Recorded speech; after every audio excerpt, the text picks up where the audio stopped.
сәлеметсіздер ме? Мен Шелек жоғары медициналық колледжінің 2-ші курс студенті Ерлан Марал. Мен бүгін сіздерге бұлшық етке инъекция орындау техникасын көрсетемін. Мақсаты бұлшық етке инъекция орындау. Көрсетілімі дәрігердің тағайындауы бойынша. Қарсы көрсетілімі бұлшық ет атрофиясы, аллергиялық реакциялар. Енгізілетін орны бөксенің жоғарғы бөлігі, санның қыры алдыңғы бөлігі, иықтың алдыңғы бөлігі. Асқынулар иненің сынуы, абсцесс, инфильтрат, аллергиялық реакциялар және анафилактикалық шок. Ең алдымен бізге қажетті заттарды дайындап аламыз. Ең алдымен бізге залалсыздандырылған 5 мл шприц және стерилденген қолғап, стерилденген мақта шариктері, 70% этил спирті, дәрігердің тағайындауы бойынша дәрілік заттар, залалсыздандырылған лоток және тері антисептигі, қауіпсіз жинауға және жоюға арналған контейнерлер. Дәрілік заттарды дәрігердің тағайындауымен салыстырамыз. Науқасқа келіп, ем-шараның барысын, мақсатын түсіндіреміз, рұқсатын аламыз.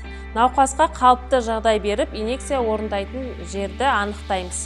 Инъекция жасайтын жерді басып, түйіндердің бар жоғын анықтаймыз. Және бұл бізде бөксенің жоғарғы сыртқы бөлігі. 151-ші бұйрыққа сәйкес қолымызды өңдеп, кептіріп, қолғаптарымызды киіп аламыз. Дәрілік заттарды дайындамас бұрын бірінші шприцтердің жарамдылық мерзімін тексеріп, бүтіндігін қараймыз. Шприцті поршень жақтан ашып, дайындап қоямыз. Дәрілік заттарды қолданбас бұрын дәрілік заттың жарамдылық мерзімін тексереміз, мөлдірлігін қараймыз және дәрінің бүтіндігін тексеріп аламыз. Және ампуланың сыртын тері антисептигіне малынып тұрған мақта шариктерімен өңдейміз. Бірінші жоғарыдан төмен қарай өңдейміз сыртын. Одан кейін екінші мақта шаригімен ампуланы айналдырып өңдеп аламыз. Одан кейін мақта шариктерімен ампуламызды сындырамыз.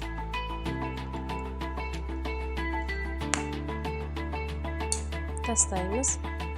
Одан кейін флаконымыздың темір тығындысын бірінші мақта шаригімен өңдеп аламыз.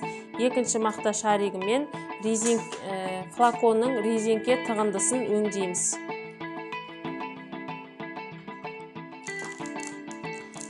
Шприцімізді алып,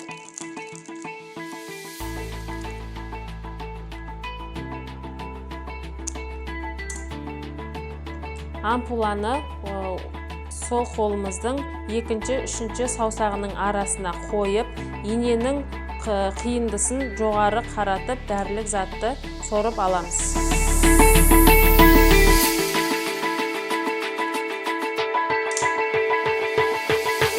Қақпағын кигіземізде ауасын шығарамыз.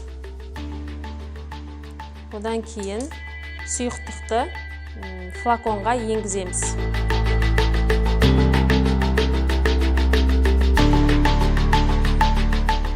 Бірінші инеміз осы флаконда қалады. Және дәрілік ертінді толығымен ерігенше шайқаймыз.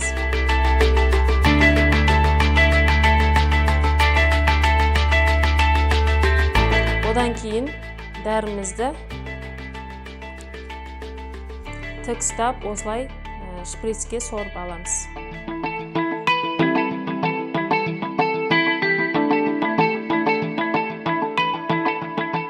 Инеміз осында қалады. Екінші залалсыздандырған инемізді тағып, ауасын шығарамыз.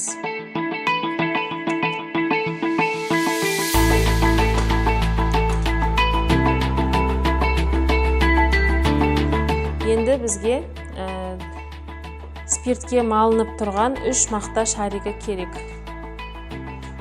Инъекция жасайтын жерімізді бірінші толығымен өңдеп аламыз. Одан кейін инъекция жасайтын жерді ғана өңдейміз. Одан кейін үшінші мақтаны сол қолдың 4-ші және 5-ші саусағының арасына қойып қоямыз. Инемізді алып, сол қолдың бірінші және екінші саусағының көмегімен теріні керіп тұрамыз. Және 90 градуста инені саламыз. Дәрілік затты жібереміз. Одан кейін мақтамен былай басып тұрып, инені тез шығарып аламыз және уқалаймыз. Одан кейін пациенттің жағдайын сұраймыз.